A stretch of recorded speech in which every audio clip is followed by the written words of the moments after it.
आज के वीलॉग में दो तीन बड़ी अहम चीज़ें हैं। अरशद शरीफ के कत्ल के उनकी शहादत के हवाले से बड़ी इंपॉर्टेंट इन्फॉर्मेशन है।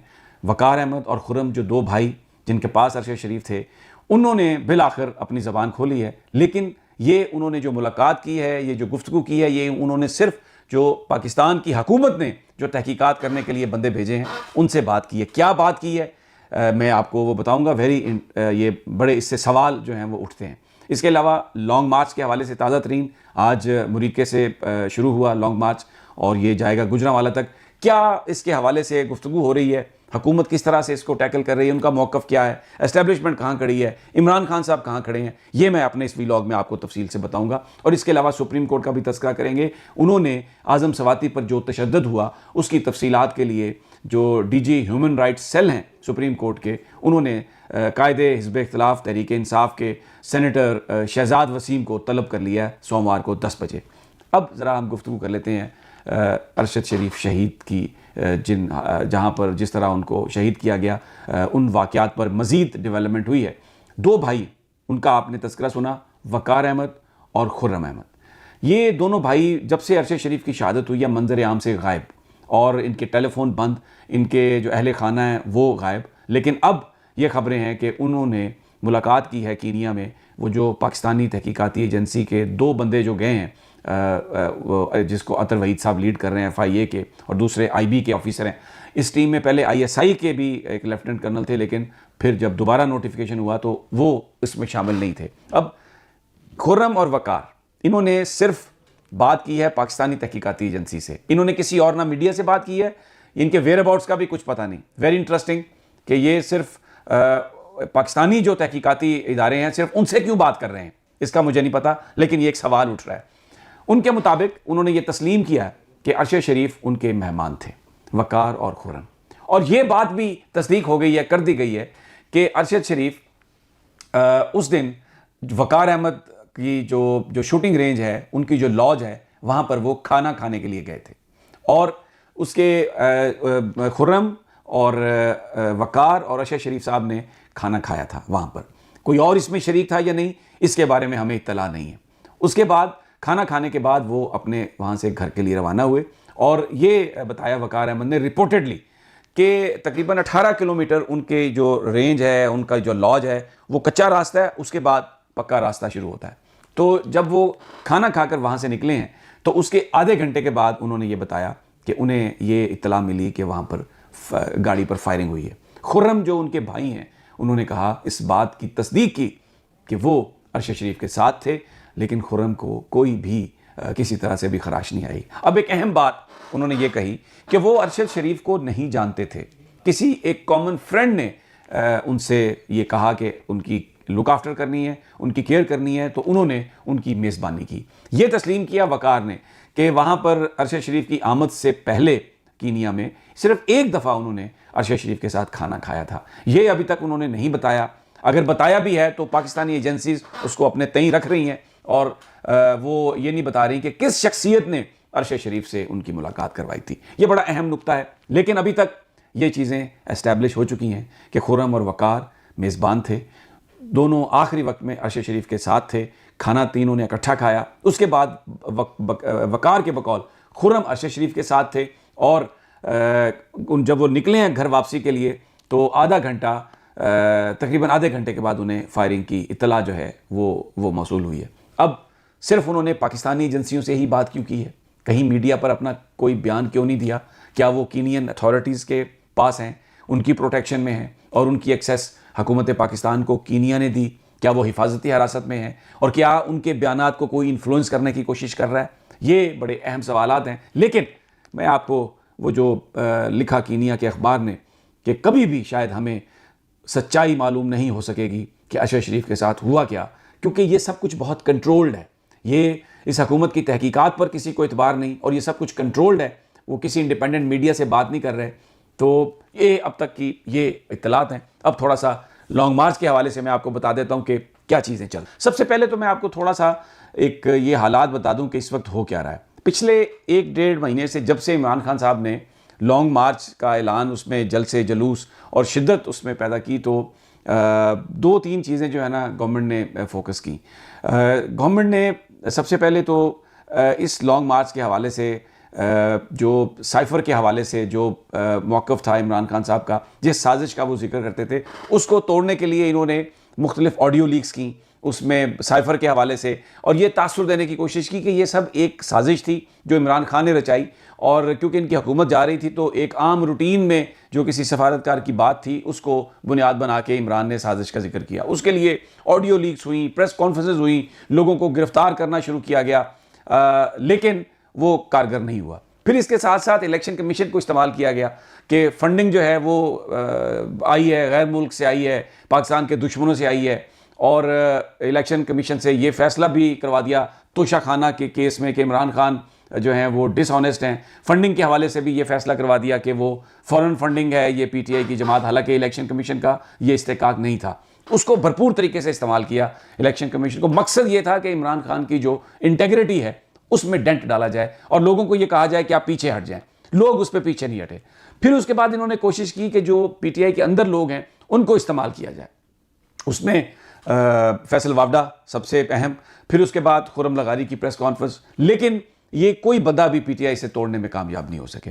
फिर ये इन्होंने तासुर दिया कि चौधरी परवेज़ इलाही पीठ में खंजर घोंपेंगे और वो उनके साथ नहीं है और वो बिल्कुल छोड़ जाएंगे, और उन्होंने मना कर दिया। वो भी जो तासुर है वो भी नफ़ी में चला गया। लोगों को डराने धमकाने के लिए उनको उठाया गया, आज़म सवाती को उठा के बरहना किया गया, अरशद शरीफ को मुल्क से बाहर शहीद किया गया, और फिर उसका मलबा जो था वो इमरान खान पर और सलमान इकबाल पर डालने की कोशिश की गई। यानी कि लोगों को ये, और उसमें शहबाज शरीफ ने मदीना में, यानी आप ये देखें कि मेरे आका नबी पाक सल्लल्लाहु अलैहि वसल्लम जहां आराम फरमा रहे हैं वहां जाकर उन्होंने ये ट्वीट करवाया और इमरान खान पर इल्ज़ाम लगाया कि जैसे वो इसका इंतज़ार कर रहा था इस वाक़े का और उसमें किसी तरह मुलव्वस है। यानी मदीना शरीफ जाके भी झूठ बोलने से शहबाज शरीफ बाज नहीं आए। लेकिन लोगों ने इस तमाम जो मामला थे इनको रिजेक्ट किया, और लॉन्ग मार्च का जो इब्तदाई 2 दिनों का रिस्पॉन्स है वो अनप्रेसिडेंटेड है। जिस तरीके से लोग निकले उसने माजी के तमाम रिकॉर्ड जो हैं वो तोड़ दिए, और इन पर इस वक्त घबराहट है। अब ये उसको काउंटर कैसे करेंगे? अब ये कह रहे हैं, इन्होंने क्या किया, इसमें DGISPR और DGISI की भी एक प्रेस कॉन्फ्रेंस करवा दी, जिसमें उन्होंने शायद DGISI ने ये समझा कि वो आकर ये बयान करेंगे। उसमें एक बिल्कुल पॉलिटिकल बात की गई उस प्रेस कॉन्फ्रेंस में, जिसमें इमरान खान का जो सियासी बयानिया है उसको कहा गया कि ये झूठ पर मबनी है। बहरहाल लोगों ने जो लॉन्ग मार्च में शिरकत है इससे ये जवाब ये दिया कि उन्हें इस पर यकीन नहीं है। अरशद शरीफ के जनाजे में जिस तरह लोग शरीक हुए, उन्होंने बिल्कुल जो इमरान खान और अरशद शरीफ और जो हकीकी आज़ादियों की बात है उसको राह हक जाना और कहा कि ये दुरुस्त है और उसी तरफ कौम जा रही है। अब कल फिर रात को ये स्पेकुलेशन के जी अब इमरान खान साहब के मुज़ाकरात हो रहे हैं ताकि जो लोगों में एक जोश है उसमें से हवा निकल जाए और ये हो कि जनाब ये तो बिहाइंड द सीन गुफ्तगू कर रहे हैं। और साथ ही शहबाज शरीफ साहब ने अपनी जो यूट्यूबर्स के साथ गुफ्तगू की उसमें उन्होंने आके जो बातें की उसमें इमरान खान के हवाले से ये तासुर कायम करने की कोशिश की कि वो अपनी मर्ज़ी का आर्मी चीफ लगाना चाहते हैं, बस ये सारी बात है। और उन्होंने मुझे कहा कि 3 नाम मेरे होंगे, 3 नाम आपके होंगे तो हम आर्मी चीफ का तयन कर लेते हैं। लेकिन मैंने उन्हें यह कहा कि हरगिज़ नहीं, ये सवाबदीद है मेरी और मैं ये नहीं करूँगा। यानी खुद मर्द हक बनकर अपने आप को पोर्ट्रे करने की कोशिश की है और इमरान खान पर उन्होंने इस तरह के इल्ज़ामात सारे लगाने की कोशिश की है।